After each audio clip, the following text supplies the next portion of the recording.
Alhamdulillah, salatu wassalamu ala rasulillah. Asyhadu an la ilaha illallah wahdahu la syarikalah. Wa asyhadu anna muhammadan abduhu wa rasuluh alladzi la nabiyya ba'dah.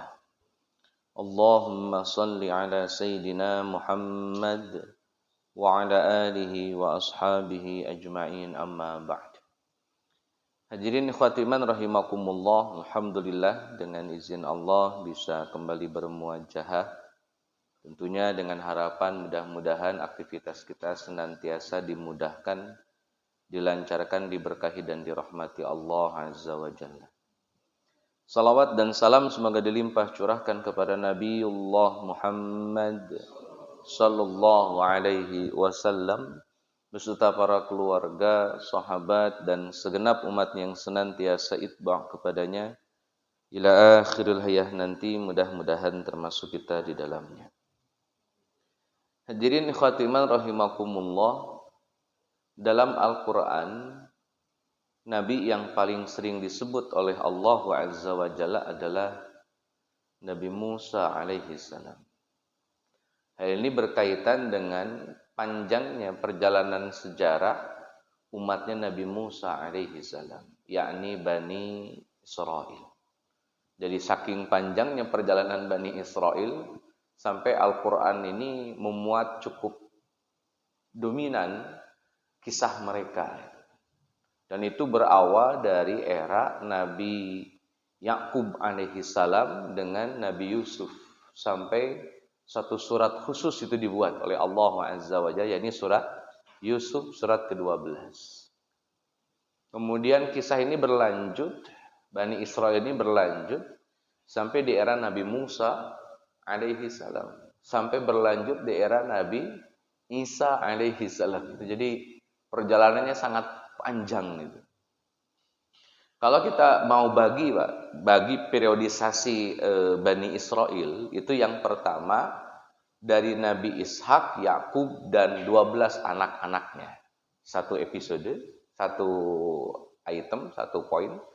Kemudian di era Nabi Musa alaihi salam ketika Bani Israel di Mesir, kemudian dibawa hijrah ke kota Yerusalem. Episode kedua.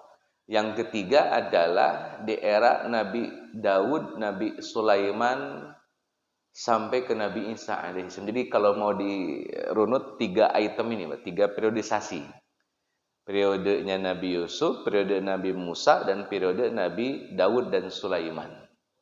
Nah, ini kita yang mau bahas yang mananya nih, Pak? Yang awal, tengah, akhir. Yang sudah dikuasai lah, yang sudah dihatamkan gitu. Awal sudah ya, aman. Atau dari awal sedikit. Baik. Tapi hadirin khatimah rahimakumullah. Saya ingin ambil frame-nya dulu, Pak. Kalau periode awal itu ingin ambil frame-nya bahwa satu, tanah Palestina milik Bani Israel, satu. Yang kedua, Bani Israel bertauhid. Jadi itu 2 frame yang ingin saya bangun di Bani Israel periode awal, bahwa tanah Palestina milik Bani Israel dan mereka beragama Islam. Kita mulai argumentasinya. Dari mana kita tahu bahwa tanah Yerusalem punyanya Bani Israel? Ini bermula dari Nabi Ibrahim alaihissalam. Jadi Nabi Ibrahim itu punya istri 4. Yang pertama Sarah, melahirkan anak kedua namanya Ishak. Yang kedua Hajar, istri kedua Hajar yang melahirkan anak pertama Ismail. Yang ketiga Koturoh, itu punya anak 6. Nanti lebih detailnya Bapak bisa buka dalam kitab Qasasul Anbiya tentang Nabi Ibrahim.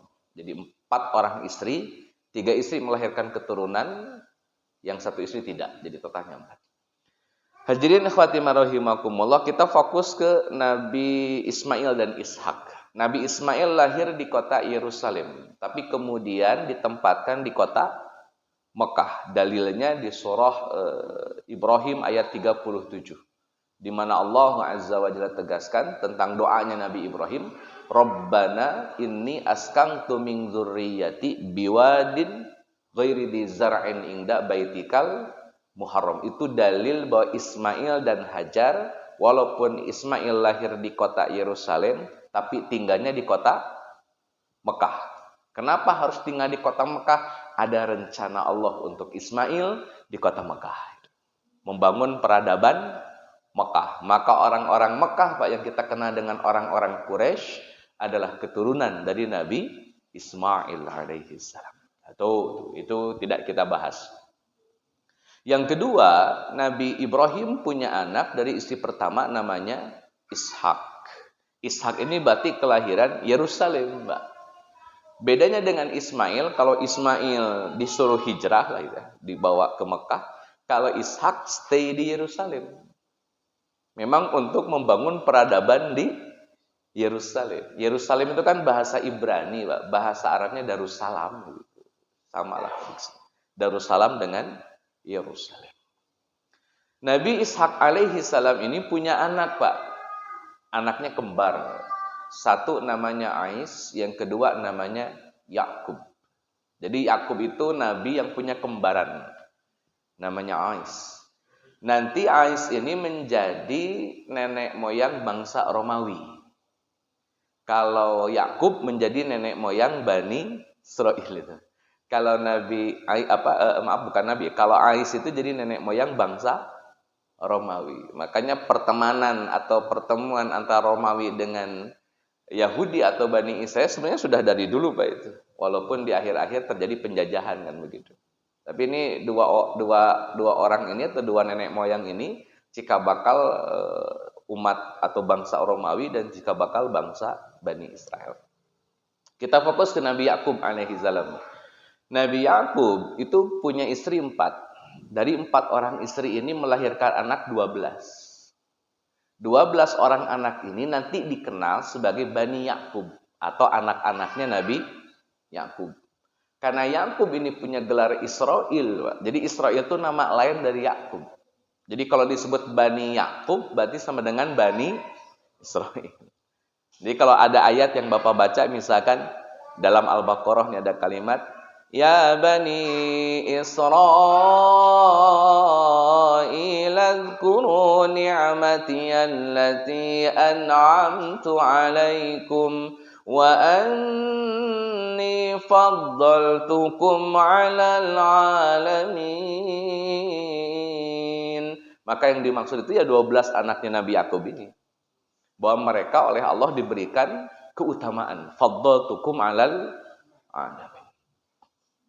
Jadi kalau lihat background ini, Mbak, berarti Nabi Ishak, Nabi Yakub, dan Bani Israil yang tadi disebutkan 12 itu merupakan penghuni asli kota Yerusalem. Maka tanah Yerusalem punya mereka. Itu clear, Pak. Itu nggak ada yang bisa bantah itu. Karena memang fakta sejarahnya demikian. Kalau bicara periode awal, saya ngomong periode awal. Tentu periode awal sama akhir beda nih. Periode awal itu milik mereka, Pak. Milik Bani Israil tanah Yerusalem itu. Ada 12 anak Nabi Yakub alaihi salam. Tidak usah dihafal, Pak, tapi perlu saya sebutkan untuk memastikan bahwa ada beberapa anak itu menjadi ikon Bani Israel kemudian. Ada beberapa anak. Pertama, Ruben.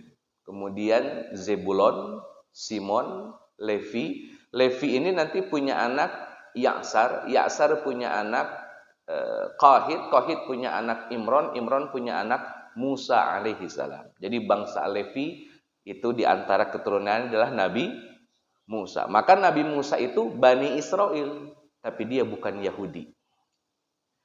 Anak kelimanya Yehuda. Yehuda ini jadi cikal bakal bangsa Yahudi. Di antara yang berdarah Yahudi, Pak, genetiknya ke Yehuda, Nabi Daud, Nabi Sulaiman. Itu Yahudi itu terahnya. Sampai ke Nabi Isa alaihi salam itu darahnya darah Yahudi. Dalam artian keturunan dari Yehuda. Ini bukan agama, Pak, keturunan Yehuda. Nanti kenapa kok Yahudi jadi agama itu lain persoalan. Lain persoalan. Yang jelas itu Yehuda adalah putra dari Nabi Yakub yang menjadi nenek moyang bangsa Yahudi. Di antara keturunan Yahudi yang ternama adalah Daud, Sulaiman, Zakaria, Yahya sampai ke Nabi Isa alaihi salam. Itu terah Yahudi semua. Kemudian anak ke-6 Asher. 7 Isakhar, ke-8 Dan, ke-9 Jad, ke-10 Naftali, ke-11 Yosef, ke-12 Benyamin. Tambahin Syuaib jadi Bang Ben gitu. Benyamin Syuaib. Nah, hadirin Fatimah rahimakumullah, itu 12 anaknya Nabi Yakub yang kelak dikenal dengan nama Bani Israel. Jadi kalau Bapak dengar Bani Israel, ya 12 anak itulah itu.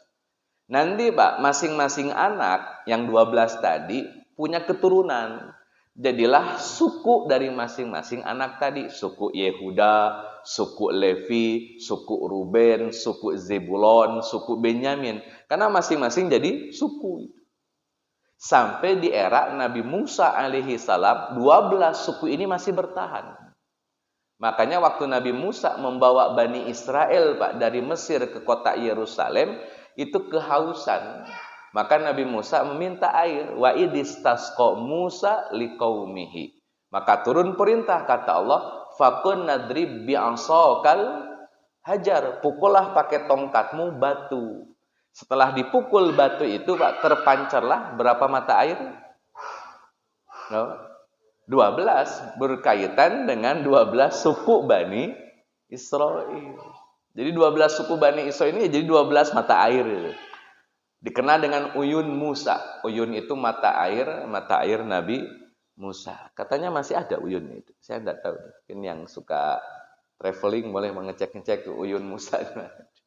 Ini Bani Israel Pak. Jadi sampai di era Nabi Musa pun jadi 12 suku. Itu periode awal bahwa tanah Palestina memang punya mereka. Terus kapan kemudian tanah Palestina tidak lagi milik mereka?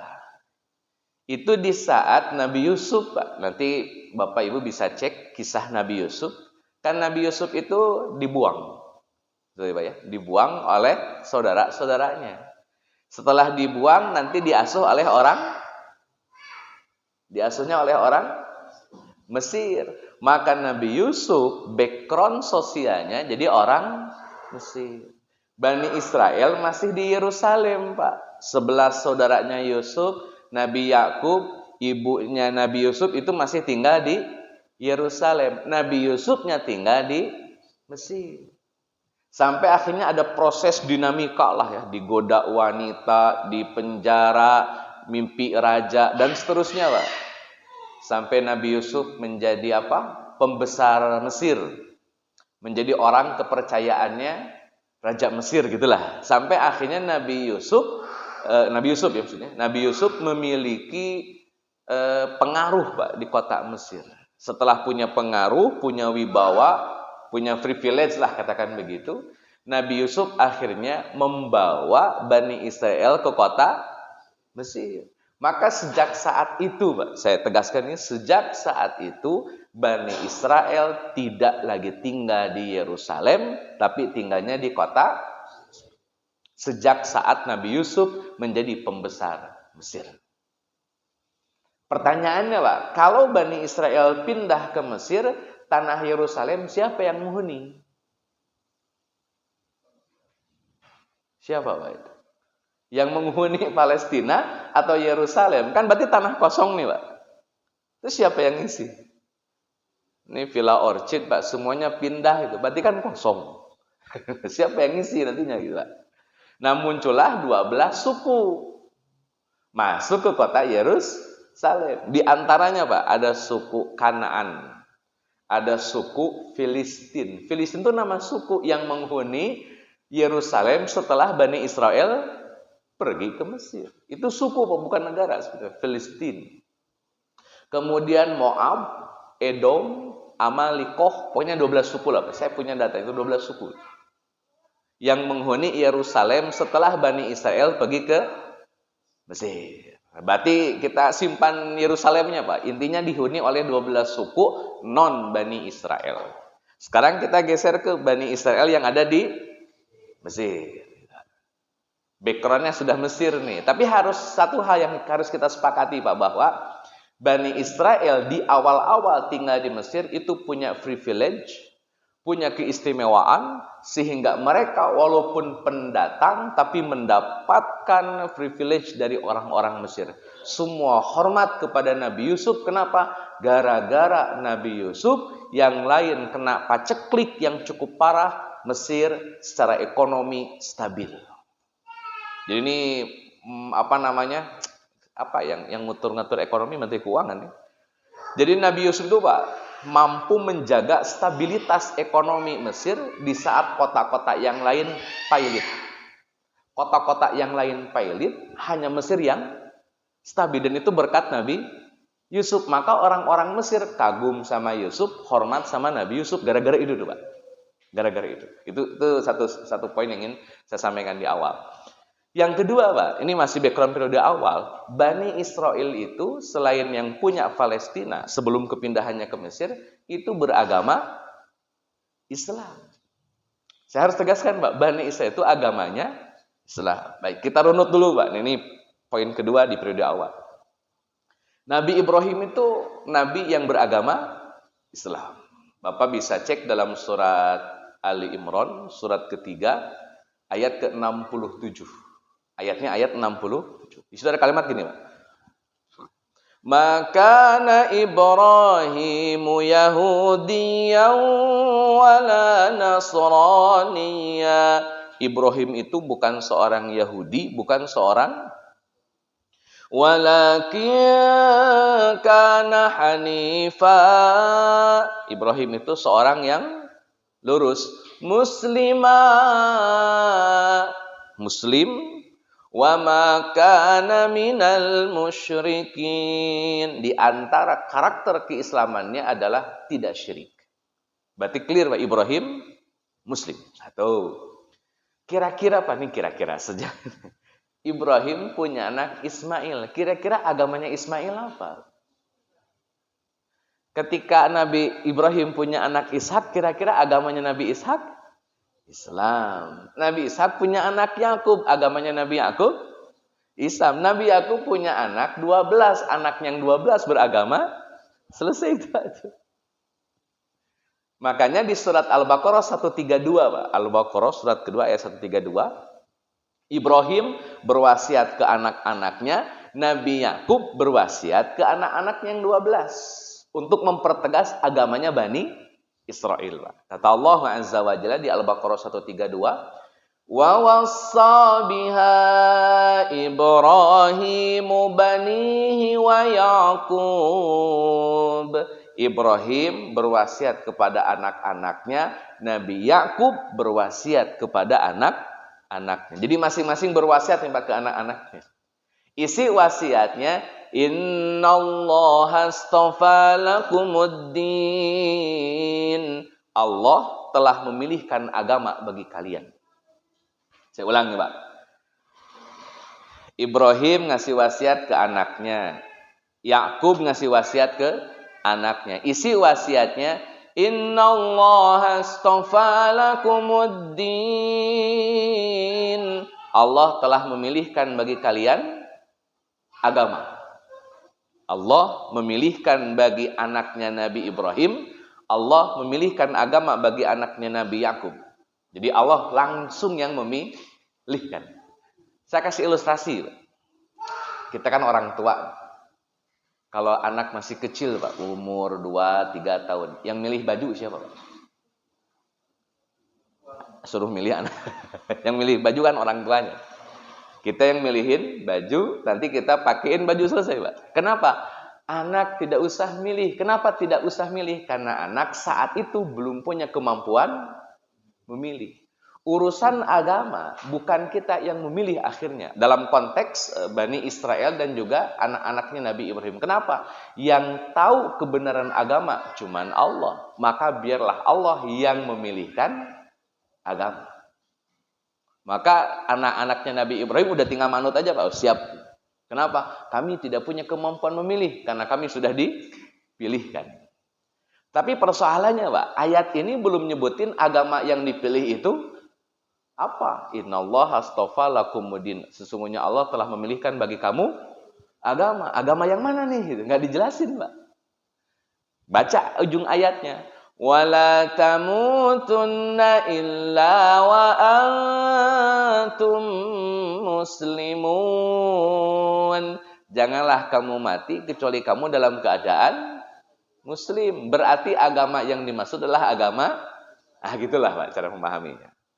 Jadi anaknya Ibrahim harus Islam, anaknya Nabi Yakub dalam kurung Bani Israel harus Islam. Nanti Bapak bisa cek di surat Al-Baqarah 133-nya dan satu lagi Al-Baqarah ayat 83. Dua ayat ini menjelaskan syariat Islamnya Bani Israel dan syariat Islamnya kita di umat akhir zaman ini sama.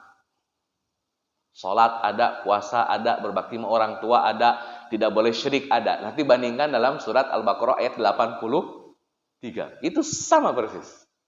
Ya, kalau beda-beda tipis adalah, tapi secara umum sama. Jadi clear Bani. Pemilik Yerusalem, Bani Israel dan agama mereka Islam. Itulah yang menjadi alasan kenapa Allah melebihkan Bani Israel dibanding semua makhluk. Inni faddaltukum alal, itu karena mereka Islam. Bukan karena mereka punya genetik Bani Israel. Nggak ada urusan dengan genetik. Kenapa kok mereka dimuliakan oleh Allah? Karena mereka Islam, titik. Jadi kalau mereka kehilangan Islamnya, tidak ada alasan Allah memuliakan mereka. Makanya kenapa Pak sekarang kalau kita baca Al-Fatihah kan ada dua kalimat tuh Pak terakhir itu. Ghairil maghdubi alaihim walad. Maghdub itu Yahudi, dolin itu Nasrani. Itu malah kalimatnya dimurkai dalam kurung Yahudi, sesat dalam kurung itu kain. Sudah nggak ada kemuliaan lagi Pak. Kenapa? Mereka kehilangan agama yang semestinya mereka ambil, agama yang sudah dipilih. Itu poinnya. Itu periode pertama. Mereka Muslim, mereka pemilik sah tanah Yerusalem. Sekarang pindah ke Nabi Musa alaihissalam yang sudah ada di Mesir. Ini masih bisa mengikuti. Aman Pak ya? Sekarang backgroundnya di Mesir Pak. Di era Nabi Musa, Pak, Bani Israel yang tadinya punya privilege, punya keutamaan, punya keistimewaan karena berkat Nabi Yusuf alaihi salam, di era Nabi Musa, Bani Israel tidak lagi punya keistimewaan. Bahkan, Pak, muncul rasisme di kota Mesir, di mana orang Mesir lebih tinggi derajatnya daripada Bani Israel, the second class Pak lah, itu kelas nomor 2 gitu. Dalam strata itu mereka di bawah lah itu. Mungkin kaum apa ya? Kaum kulinya lah itu. Tuan tanahnya Mesir. Kuli-kulinya ya Bani Israel. Kalau Bapak cek itu yang bangun piramid itu sudah mengorbankan banyak Bani Israel Pak itu. Karena orang Mesirnya nggak turun kuli-kulian Pak. Yang kuli-kulian itu Bani Israel. Sampai suatu hari Pak, ada seorang Fir'aun. Fir'aun itu raja Mesir Pak. Jadi Fir'aun itu bukan nama.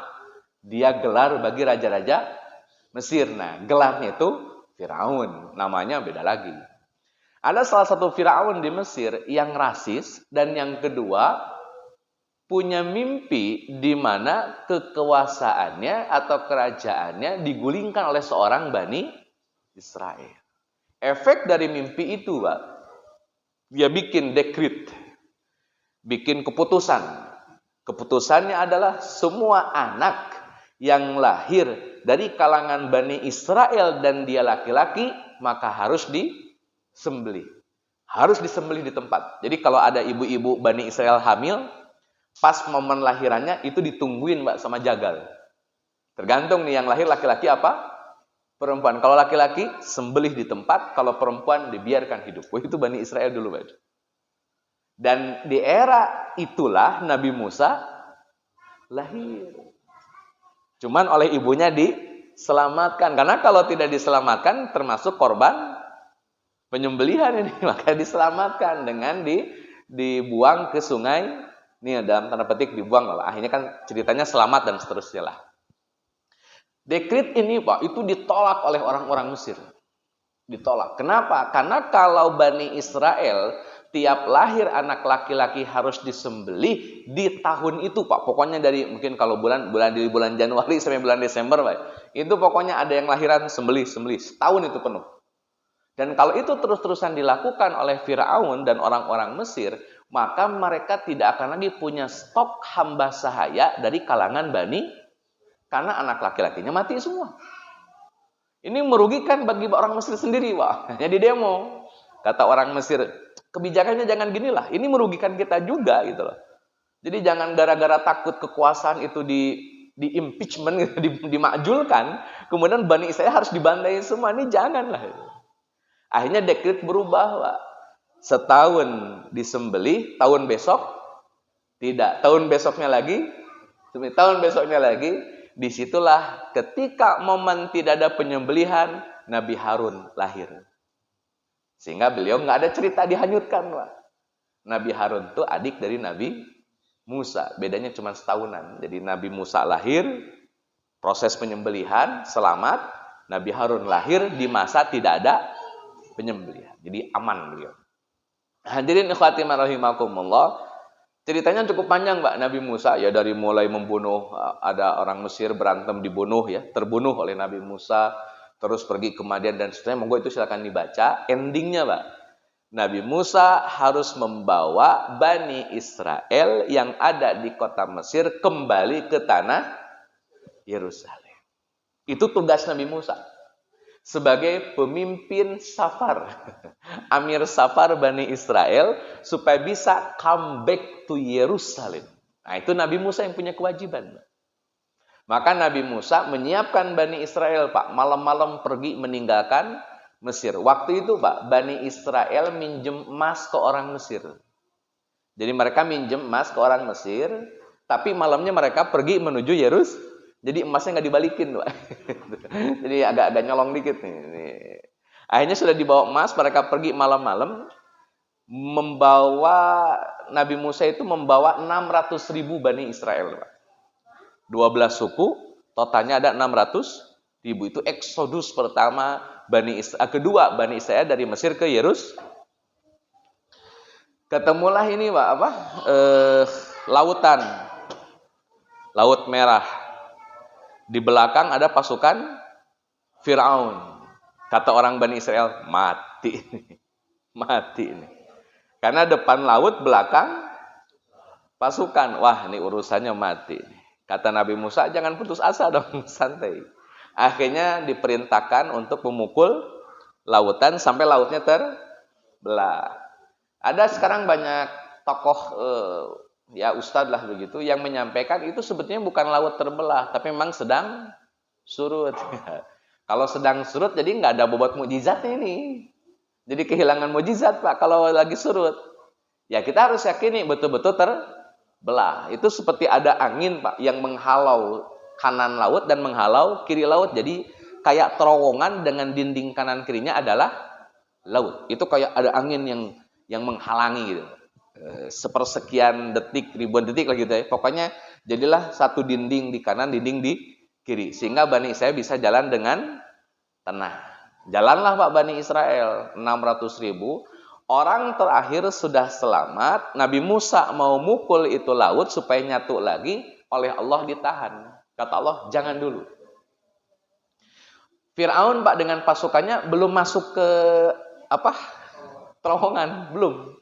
Ngeliatin dulu Nabi Musa dan Bani Israel. Jadi setelah semua Bani Israel selamat, Nabi Musa mau nyatuin lagi, kata Allah, jangan dulu, biarin dulu. Firaun gak berani masuk, Pak, karena dia pikir kalau saya masuk takut nyatu dan itu beresiko. Itu pasukan sudah siap di belakang Firaun. Waktu itu, Pak, Firaun naik kereta kuda, kudanya kuda jantan. Nah, ini ceritanya nih, Pak. Malaikat Jibril merubah dirinya jadi kuda betina. Kuda betina ini berlenggak-lenggok lah gitu ya, di depan kuda jantannya Firaun. Ya mancing gitu, Pak. Akhirnya kuda betina ini lari ke tengah lautan. Kuda jantan Firaun ngikut. Jadi kaget nih Firaun karena kok kudanya ujug-ujug lari. Karena kuda Firaun lari ke tengah lautan, pasukannya ngikut, Bah. Semuanya masuk tuh, Bah. Itu gara-gara kuda betina gitu. Memang harus hati-hati. Di mana-mana agak-agak beresiko gitu. gitu.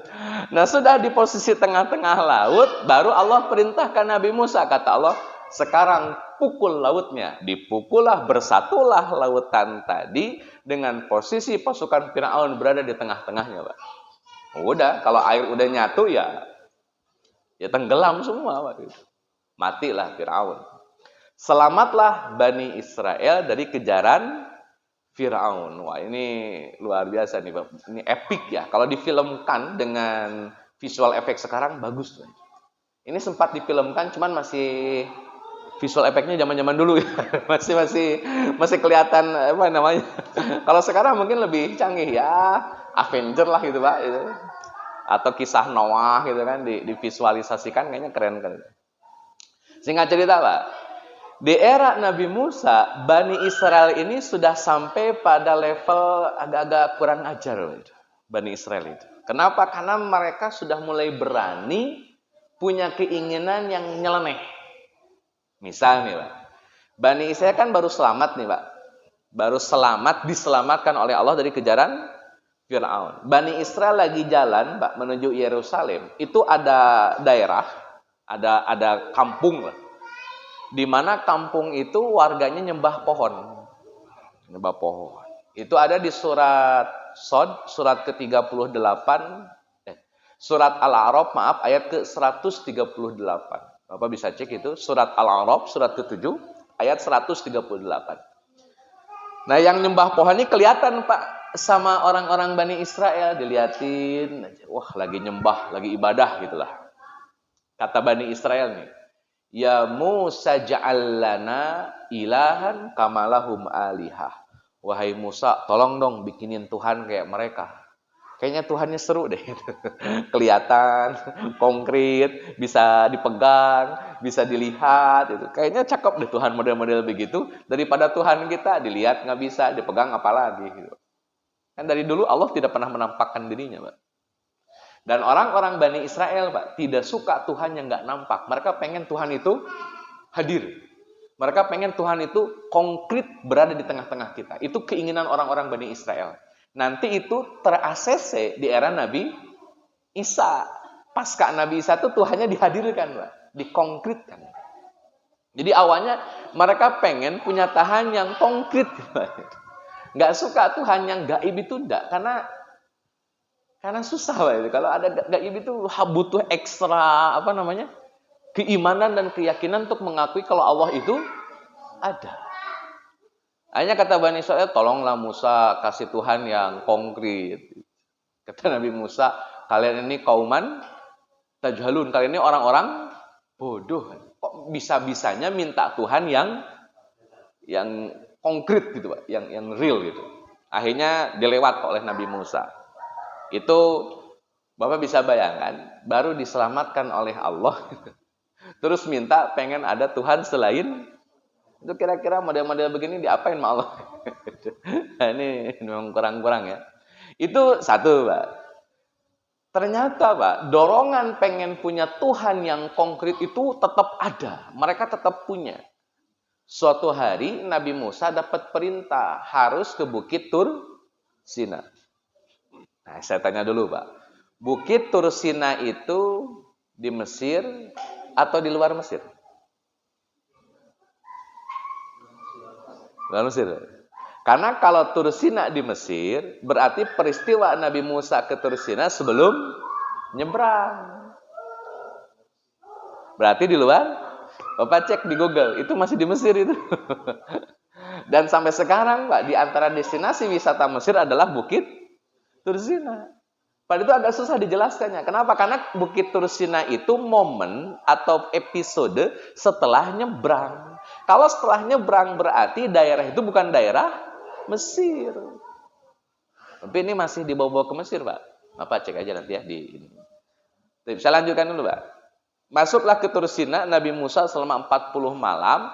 Orang-orang yang tadi pengen punya Tuhan yang konkret, Pak, mereka terprovokasi oleh seorang Bani Israel, Pak, namanya Samiri. Kata Samiri, udah kita bikin Tuhan aja yang konkret. Tuhan konkret. Apa dong Tuhan yang kita akan bikin? Orang Mesir itu sangat mencintai sapi. Jadi ideologi sapi itu menjadi Tuhan itu bukan produk Hindu, Pak.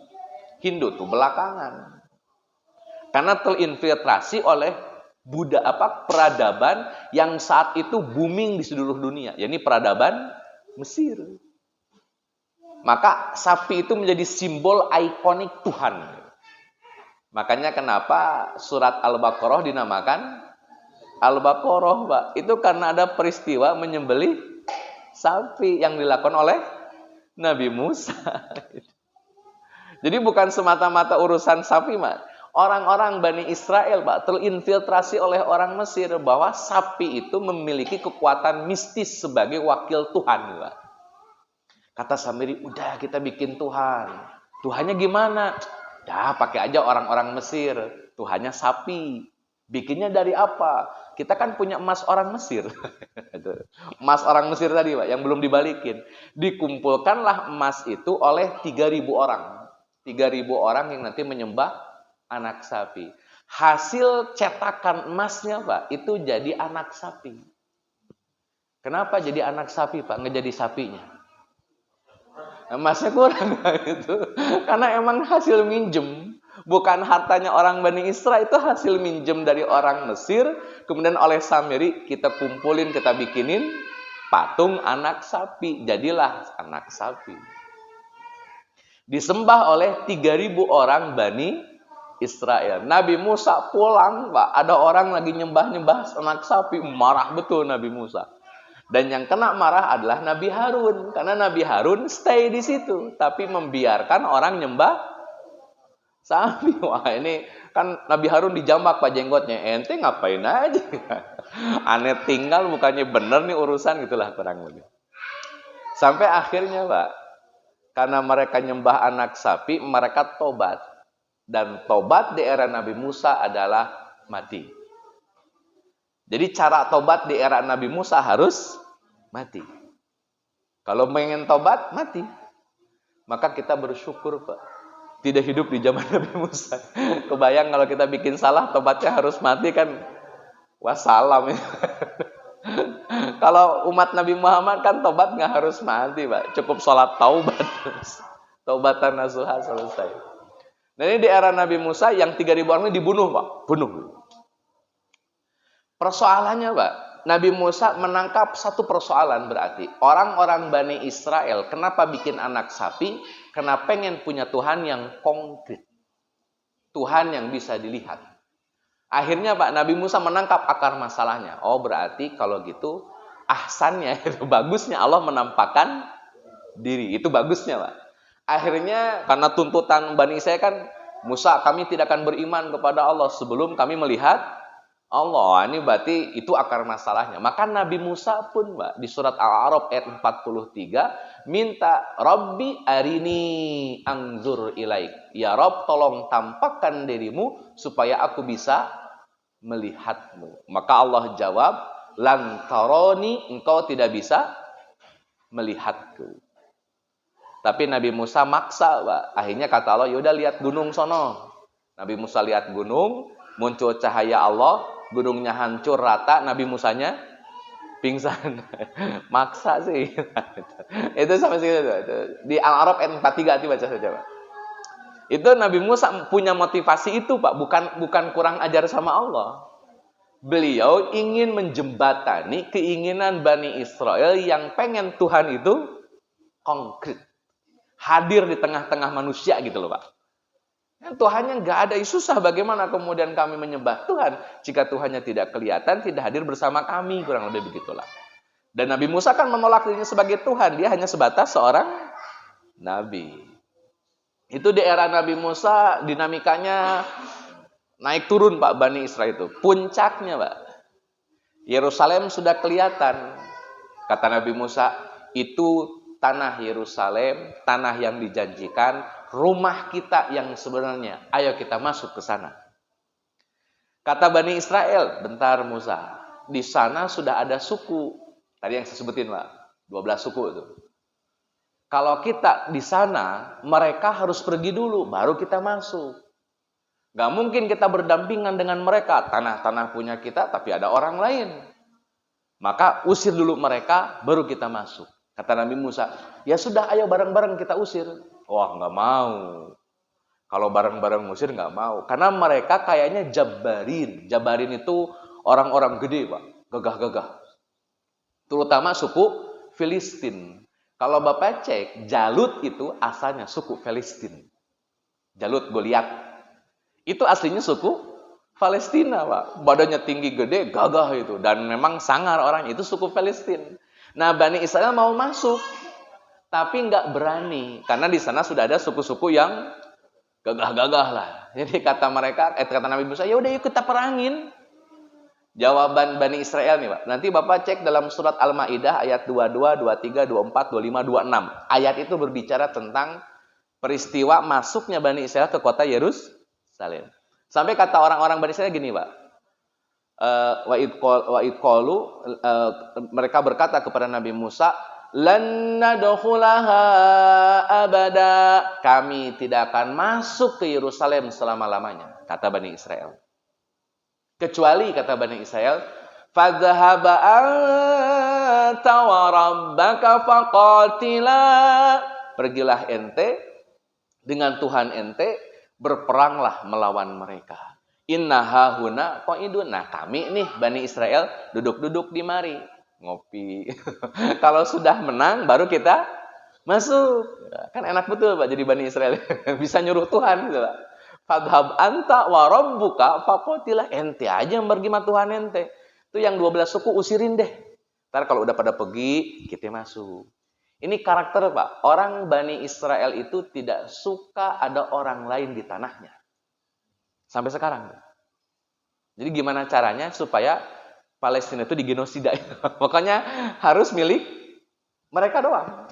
Ya, cara-caranya ya agak-agak pengecut kalau sekarang. Kalau dulu itu sangat sangar, Pak. Ente aja Musa sama Tuhan dia pergi ke sono. Beresin tuh tanah Palestina, tanah Yerusalem. Jangan sampai ada suku yang lain selain kita-kita gitu, Pak. Gara-gara kalimat itu, Pak, Allah narik keputusan tanah Yerusalem buat Bani Israel. Maka di ayat 25 atau 26-nya itu ada kalimat qala fa innaha muharramatun 'alaihim arba'ina sanah. Maka Allah haramkan tanah Yerusalem buat mereka Bani Israel selama 40 tahun. Maka sejak saat itu, Pak, penolakan Bani Israel dibawa ke Palestina, sejak saat itu mereka dibiarkan oleh Allah berada di gurun Sahara yang tidak berujung selama 40 tahun. Jadi Brojo lahir saat itu, Pak, sampai usianya 40 baru keluar tuh, baru bebas tuh. Gara-gara nolak, Pak. Jadi ini dinamika Bani Israel di era Nabi Musa itu sudah mulai kurang-kurang, Pak. Udah pengen Tuhan, nyembah anak sapi, disuruh masuk ke Palestina, kagak mau. Cuma maunya apa gitu mereka. Nah, hadirin ikhwatimah rahimakumullah, sampai akhirnya, Pak, di era Yusha bin Nun, itu nabi yang tadinya suka nemenin Nabi Musa kalau Nabi Musa pergi, Pak. Termasuk waktu Nabi Musa pergi ketemu Khidir, itu ditemanin oleh Yusha bin Nun. Yusha itu bahasa Arab, kalau bahasa Ibrani Joshua bin Nun gitulah ya. Nah, hadirin khawatimah rahimakumullah, Yusha bin Nun itu jadi nabi setelah Musa dan Harun wafat. Sudah meninggal Nabi Musa dan Harun, Yusha bin Nun jadi nabi. Maka beliaulah yang bisa membawa masuk Bani Israel ke kota Yerusalem dengan peperangan. Itu Jalut belum ada itu.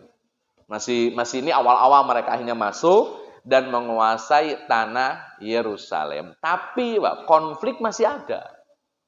Itu belum clear mereka masuk dan langsung jadi raja, enggak. Mereka masuk tapi terjadi infiltrasi, peperangan, Pak, friksi, konflik itu masih ada. Jadi kayak status quo gitu, Pak. Bani Israel masuk punya kekuasaan, tapi yang lain juga masih ada dan mereka pun punya kekuasaan. Akhirnya, Pak, ketika Nabi satu meninggal, diganti lagi, meninggal, ganti lagi. Kata Bani Israel gini, Pak. Ini ada di surat Al-Baqarah 246. Nanti Bapak bisa cek. Kata Bani Israel gini, Nabi, bisa nggak Allah itu utus buat kita-kita nih raja? Gitu lah. Karena kalau cuma Nabi doang, gini doang nih, ngaji, sholat, ibadah, nggak ada dinamikanya gitu. Kalau punya raja kan minimal kita bisa perang, lawan sana, lawan sini, lawan sana, lawan sini, ekspansi kekuasaan. Kan namanya raja harus punya wilayah, Pak. Nah, raja kan punya alasan untuk memperluas wilayah. Kalau jadi nabi kan masa nabi memperluas wilayah. Jadi kata Bani Israil, turunin raja lah, jangan cuman nabi mulu. Akhirnya nabinya doa Pak ke Allah. Ya Allah, nih pengen punya raja nih, tolong dikabul gitu. Dan tujuannya Pak, mereka punya raja nuqatil fi sabilillah, supaya mereka bisa berjihad di jalan Allah, berperang di jalan. Akhirnya diutuslah, diangkatlah seorang raja. Namanya belum Daud, Pak. Sebelum Daud, maka diangkatlah satu orang jadi raja namanya Talut. Bapak cek dalam Al-Baqarah 247. Qad ba'asa lakum Taluta malika. Allah mengutus Talut sebagai raja. Kata nabinya, nih raja buat kalian namanya Talut, seorang petani miskin namanya Talut. Kata Bani Israil, ya itu mereka punya komentar gini, Pak. Nahnu ahaqqu bil mulki minhu. Entar Nabi, kalau dia sih yang jadi raja, kita lebih berhak dibanding dia. Orang model begini jadi raja. Sampai ada kalimat ini, walam yu'ta sa'atan minal mal. Dia itu miskin, sedangkan kita kaya. Masa orang miskin jadi raja, orang kaya jadi rakyat? Sampai akhirnya, Pak, frame Yahudi ini bahwa kekuasaan harus berbanding lurus dengan kaya. Kalau nggak punya duit, jangan jadi raja. Ini frame orang-orang Yahudi waktu itu, Pak. Wah, ini yang punya modal gede, nggak usah nyalon lah itu. Harus punya duit banyak baru nyalon itu. Kalau kaya raya boleh lah itu. Kalau nggak punya duit nggak usah lah. Itu prinsip Yahudi, Pak.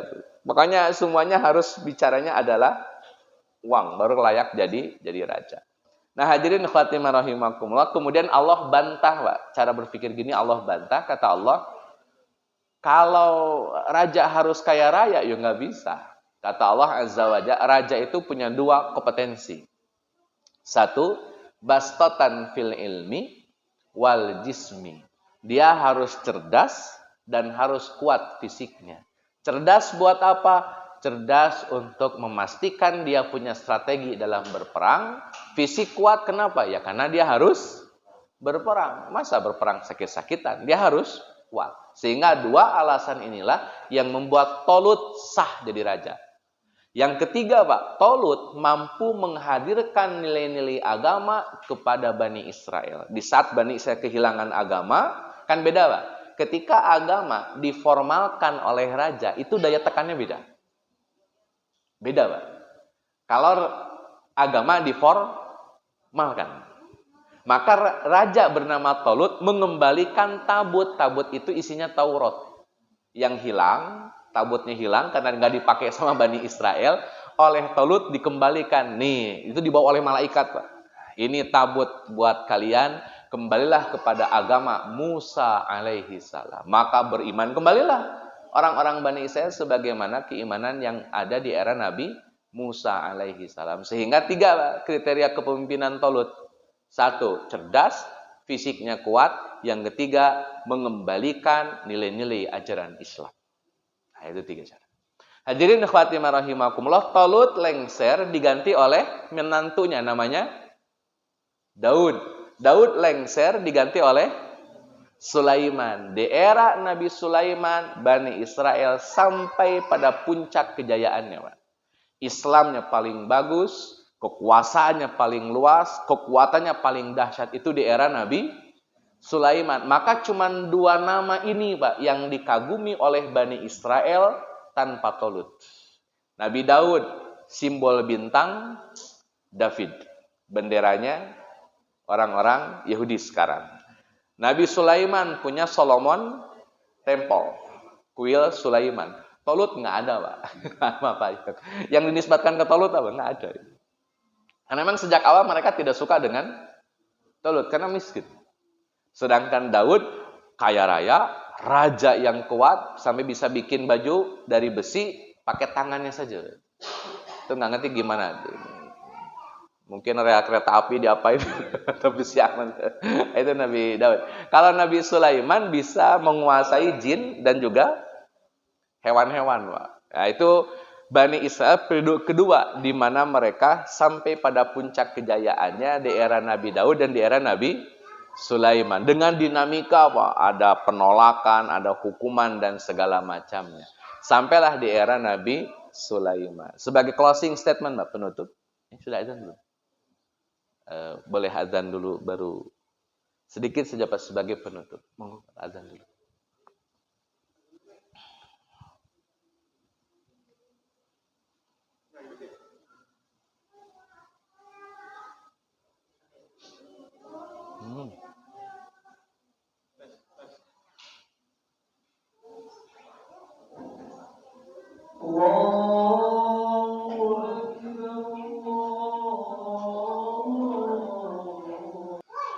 Sebagai penutup, di era Nabi Sulaiman saya nggak detailkan. Intinya pasca Nabi Sulaiman, posisi Bani Israel itu selalu terjajah. Ini beberapa penjajahan yang terjadi pasca Nabi Sulaiman. Pertama, tahun 721 sebelum Masehi. Sebelum Masehi, Pak, nih. Itu orang-orang Bani Israel dijajah oleh bangsa Asyur. Bangsa Asyur itu yang kelak kemudian dikenal dengan Suriah. Itu penjajah Bani Israel itu. Tapi di tahun 721 sebelum Masehi. Kemudian tahun 586 sebelum Masehi, Bani Israel dijajah lagi oleh Nebuzkadnezar. Itu orang Babilonia atau Bukhtanasar, di mana sepertiga Bani Israel dibantai di tempat, sepertiganya dibawa ke Babilonia jadi budak hamba sahaya, kemudian sepertiganya lagi hidup segan mati tak mau. Sampai saat itu terjadi eksodus besar-besaran meninggalkan Yerusalem. Karena Yerusalem dianggap sebagai tempat terkutuk, tidak lagi mengandung keberkahan. Di antara yang hijrah dari Yerusalem, orang-orang Bani Israel ini, di antaranya sampai ke kota Madinah, jadi 3 Yahudi di kota Madinah. Bani Qainuqa, Bani Nadir, dan Bani Quraidah. Itu 586 sebelum Masehi. Kemudian tahun 320 sebelum Masehi, Pak, dijajah lagi oleh Alexander the Great dari Makedonia, Yunani. Itu dikuasai oleh orang Yunani selama beberapa abad, dari 320 sebelum Masehi sampai 60 sebelum Masehi. Dijajah oleh Yunani. Makanya Abu Janda bilang bahwa Palestina itu asalnya dari Yunani. Mungkin sejarah ini yang diambil. Padahal Palestina sudah ada sebelum Alexander the Great datang, gitu, Pak. Kemudian tahun 60 sebelum Masehi itu dijajah oleh bangsa Romawi. Nabi Isa lahir itu di era penjajahan Romawi. Kalau Bapak nonton film Ben-Hur tuh, nah itu ada Ben-Hur, ada Nabi Isa tuh lagi bawa apa? Bawa salib. Nah itu sama yang dikasih minum kan, sama ada Yahudi, pertemanan antara Yahudi dengan bangsa Romawi, itu Ben-Hur ceritanya. Sampai akhirnya mereka harus bertarung di arena gladiator gitu, Pak. Itu sebelum Masehi, tahun 60 sebelum Masehi dijajah oleh bangsa Romawi. Dan ini lumayan lama, Pak. Mereka dijajah oleh bangsa Romawi sampai 636 Masehi. Dari 60 sebelum Masehi, Pak, sampai 636, berarti sekitar 90-an, 700-an lah, 700-an tahun dijajah oleh bangsa Romawi. Makanya ada infiltrasi ajaran antara Romawi dengan Bani Isa itu dari situ. Hadirin khawatimah rahimakumullah, kenapa 636 Romawi hengkang dari tanah Yerusalem berkat bantuan dibebaskannya tanah Yerusalem oleh orang-orang Islam di saat kekhalifahan Umar bin Khattab radhiyallahu anhu. Jadi sejak 636 Masehi di era Umar bin Khattab, tanah Yerusalem milik umat Islam. Dan itu terkenal, Pak, cerita di mana Umar bin Khattab harus berangkat sendiri naik keledai, berdua naik keledai untuk mengambil kunci tanah Yerusalem. Itu kan ceritanya masyhur tuh, Pak, yang anak buahnya itu giliran naik keledai, itu kisahnya itu. Jadi itu di era Umar bin Khattab, tanah Yerusalem, Palestina secara keseluruhan milik umat Islam. Khulafaur Rasyidin, Pak, sampai Ali, tanah Yerusalem masih milik dinasti Umayyah berdiri, 14 khalifah berkuasa, tanah Palestina masih milik umat Islam. Tahun diganti oleh dinasti Abbasiyah, tanah Yerusalem masih milik umat Islam. Walaupun ada dinamika, perang salib dan seterusnya ya nanti, tapi itu tetap masih dimiliki oleh umat Islam. Sampai akhirnya di era Turki Utsmani. Turki Utsmani masih memiliki tanah Yerusalem atau Palestina. Sampai 1924 Masehi. Itu masih milik umat Islam. Setelah Turki Utsmani kalah dalam Perang Dunia II gara-gara bantuin Jerman. Jadi Jerman lawan Rusia, lawan Inggris, lawan Prancis. Jerman kalah, Pak. Gara-gara Jerman kalah dan Jerman dibantu oleh Turki Utsmani, maka Turki Utsmani menjadi pihak yang harus bertanggung jawab atas biaya Perang Dunia II. Dan itu dibayar dengan tanah. Salah satu tanah yang diserahkan oleh Turki Utsmani dan diambil oleh Inggris adalah tanah Palestina. Dimilikilah sejak 1924, berada di kekuasaan Inggris, hasil bagi-bagi banjakan setelah Perang Dunia II. Itu ya gara-gara politik lah, kalah dalam Perang Dunia II. Akhirnya Palestina diambil oleh Inggris. Tapi kayak negara persemakmuran, Pak. Ketika dimiliki oleh Inggris, ada tokoh namanya Theodor Herzl. Dia pendiri gerakan Zionis yang berdiri tahun 1897 Masehi. Orang ini, Pak, pernah datang ke Sultan Hamid minta tanah Palestina dari Turki Utsmani dan diusir. Nah, sekarang pemiliknya sudah ganti nih. Inggris, maka dia datang ke Inggris untuk minta izin punya negara khusus Yahudi yang diminta Allah Palestina dan Inggris mengizinkan. Maka tahun 1948 Masehi, orang-orang Yahudi diizinkan oleh Inggris masuk ke tanah Palestina. Saat itu, Pak, Palestina berdaulat. Ada presidennya, ada penguasanya, cuman di bawah otoritas Inggris. Karena sudah masuk ke Palestina, di antaranya ada Simon Peres. Dia seorang petani, masih pemuda waktu itu, dan dia sudah nulis klausul, Pak, atau tanda tangan klausul bahwa dia siap patuh dan taat kepada pemerintahan Palestina. Simon Peres waktu awal masuk ke Palestina, sebelum dia jadi Perdana Menteri. Setelah jadi dia Perdana Menteri, dia berkuasa penuh atas tanah-tanah yang dimiliki atau yang ditempati oleh orang-orang Yahudi. Sampai akhirnya terjadilah sekarang, Pak. Jadi tanah Palestina tergantung nih, mau bahas yang episode mana. Betul itu milik orang-orang Bani Israel, tapi itu dulu. Kalau sekarang, Pak, itu sudah bicaranya dari tahun 636 Masehi, di mana tanah Palestina milik umat Islam. Dan yang tinggal di Palestina bukan orang Yunani, itu sudah campur-campur dengan bangsa Arab. Makanya wajahnya udah wajah-wajah Arab sebetulnya. Karena memang sudah campur-campur, karena kan para sahabat banyak yang pindah ke negeri Syam, karena kata Nabi, Syam itu adalah benteng terakhir umat Islam. Maka sahabat banyak yang pindah ke Syam. Bahkan dinasti Umayyah, ibu kotanya adalah Syam. Itu jelas-jelas itu menjadi basis muslim itu sejak saat itu. Nah, karena Palestina milik umat Islam, Yahudi masuk sebagai tamu, tapi kok malah jadi kayak kesannya tuan rumah, maka orang Palestina mempertahankan rumah mereka, mempertahankan tanah mereka. Jangan lihat sekarang, Pak, tolong lihat ke belakang. Bagaimana orang-orang Yahudi nyaplok dan merampas tanah dan rumah orang-orang Palestina. Jadi yang dilakukan oleh Palestina sekarang bukan perang, tapi mengambil kembali tanah dan rumah mereka yang sudah dirampas. Dalam fikih nih, Pak, Bapak punya rumah, dirampok, boleh nggak ngelawan rampok kita? Atau kita bilang, monggo Pak, itu berangkas saya Pak, itu uang saya Pak. Atau kita boleh ngelawan, Pak. Dalam hadis malah harus melawan. Andai kita mati, Pak, dibunuh oleh perampok, kita dihukumi mati. Itu kalau rumah kita kena rampok, Pak. Sekarang orang Palestina rumahnya dirampas. Pernah itu ada dalam video, Pak, ada orang Palestina datang ketemu orang Yahudi. Kamu tahu nggak, ini rumah tuh rumah siapa? Ini rumah saya. Dulunya rumah siapa? Saya nggak tahu. Pokoknya ini rumah saya. Padahal itu rumah yang nanya, Pak, itu. Rumahnya disita, diambil, dirampas oleh orang-orang Yahudi. Jadi ngebacanya mereka sedang mengambil kembali tanah yang mereka miliki. Dan fatwa, udahlah orang Palestina hijrah saja. Itu fatwa paling aneh Pak yang ada di muka bumi ini. Ngaco betul itu. Kalau fatwa itu dipakai oleh orang Indonesia waktu dijajah oleh orang Belanda, Pak, kita nggak pernah merdeka sama sekali. Untung fatwa itu datangnya belakangan. Coba kalau datangnya pas era penjajahan, Pak. Udahlah orang Indonesia nggak usah ngelawan Belanda. Hijrah aja. Bahaya itu, Pak. Itu bahaya betul, Pak. Itu. Dan sayangnya masih ada yang berpendapat begitu sampai hari ini, Pak.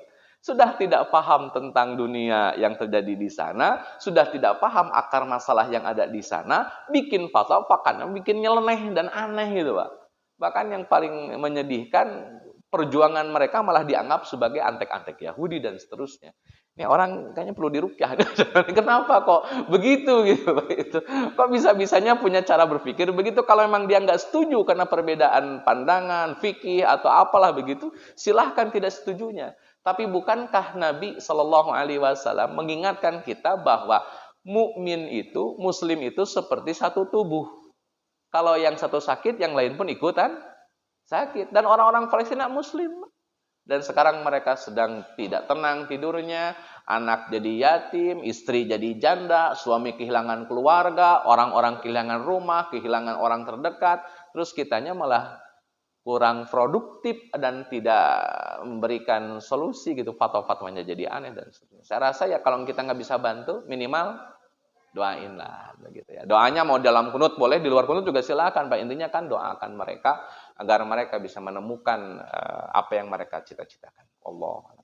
Tapi ada satu yang bisa disampaikan, mohon maaf segala kekurangan. Ini banyak episode yang saya ringkas, intinya gitulah kurang lebih Pak. Dan kita diharapkan punya analisa yang lebih detail terkait dengan fenomena dan kondisi internasional. Jangan sampai ketidaktahuan kita akhirnya membuat fatwa-fatwa yang tidak benar dan jauh daripada kebenaran. Wallahu a'lam bishawab. Assalamualaikum warahmatullahi wabarakatuh.